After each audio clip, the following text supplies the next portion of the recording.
Hey Hofstra fans, it's time once again for the WB Masons Coaches Report. I'm Rob Joyce, joined as always by the head coach of the Hofstra volleyball team, Kristina Hernandez. Coach, how are you? I'm good. Now, after an 8-1 start, first couple of weekends, hit a little bit of a bump in the road, 1-3 down in Texas this weekend. What was the biggest reason why the team struggled? We were just inconsistent with what we were doing, a lot of unforced errors, so we just need to make sure that we clean those things up. Now, Friday morning, you followed to Texas A&M Corpus Christi. What was the big thing from that match in particular? Our serving and serve receive was really inconsistent, and we gave them a lot of errors off of that, and we were in the net a lot, just a lot of things that we don't really do, and we gave them a lot of points, so I don't think that they really did anything to us. It was really more just us. Now, one positive, Kylie Mineha becomes the school's all-time digs leader. How deserving is she of that? Very deserving. It's something that she's wanted since she's got here, and she's worked really hard to get there, and we're really excited about it.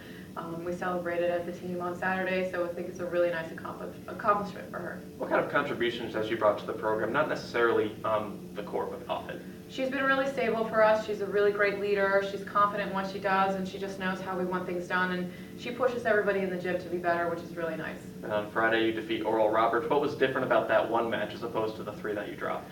I think our offense was a little bit better. We were serving really aggressively, and we switched the lineup a little bit, put Nikki on the outside, tried Anna on the right, and offensively it was a different look for us, and it was good. Anna apparently putting her on the right work. She had 11 kills. Is this the boost that she needs to become another option going forward? Definitely. We've been wanting to see a little bit more out of her, and she's stepped in there when we put her in there, and she's done some really good things. We put her in against North Texas as well in the third set, and she had 5 kills. So if she can continue to do that for us, it's going to be a really nice addition to our roster already. And one theme of the weekend, you had a lot of service errors, more so than the first couple of weekends. Was it simply being over-aggressive or just being inaccurate? Actually being under-aggressive. We practice serving aggressively pretty much in everything that we do during practice, so I think that they let up a little bit, which just is going to produce more errors because it's not something that they practice. And then you fall to Eastern Michigan and North Texas on Saturday. Hitting was a bit of a concern. Was it just a bad week for the team? Yeah, I think that we were a little bit inconsistent this week. I don't think that we really practiced well before we went into there, so I think that that's a big factor as well. We need to be able to get in the gym and be really consistent on a daily basis. So, our attacking was off, but we saw some really good things from Emily and from Anna, which was a really nice highlight. And you mentioned Emily Burke, 12 kills against North Texas. When Kelsey Wills or Nikki Kinnear don't necessarily have their A game, what does it show you that you can have someone like Laura Burke step up? It's really nice. It's it's something different that we had from last year. I felt last year if somebody was off, we were kind of stuck with what we had on the court. But being able to change the lineup after the set if something's not working is definitely something that's going to help us in the long run and once we get further down the road. And Kelsey Wills, fantastic first 2 weeks of the season, back-to-back CAA Players of the Week. Struggled a bit this weekend. Our team starting to zero in on her?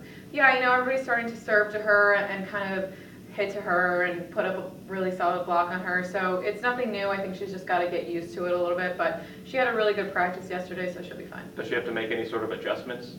No, I think that we're really working on just continuing to expand her game and really teach her how to go against really strong blocks and triple blocks and being used to being picked on. And as she continues to improve throughout the season, she'll just continue to develop. Does the fact that it was really the first road trip going all the way down to Texas play a factor at all? No, I think that we traveled well and they were pretty well rested.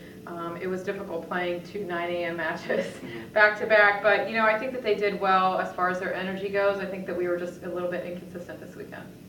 What was the biggest positive that you took away from the weekend?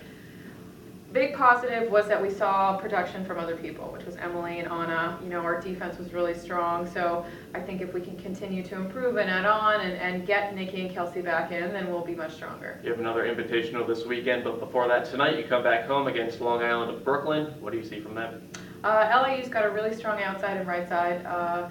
They've been a little bit up and down this season, but they've got some good wins as well. So I really think it'll just be who gets out there and then plays the best game tonight. And then this weekend, the Columbia Invitational. You take on Rhode Island, Colgate, and then Columbia. How do you get back on the winning track?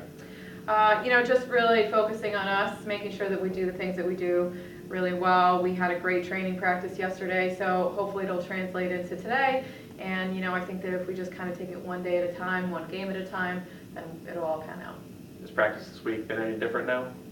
Yeah, practice was good. Yesterday we worked a lot on kind of getting back to scoring in really difficult situations, and they did a really great job yesterday. So I think that we'll be fine. I think that we just had a little bit of a shaky week. Kristina Hernandez, thank you as always for joining. Thank you. Hofstra will take on Long Island of Brooklyn tonight at 7. You can follow live audio, live stats, or live video on GoHofstra.com. You can also follow the match on Twitter at Hofstra Pride.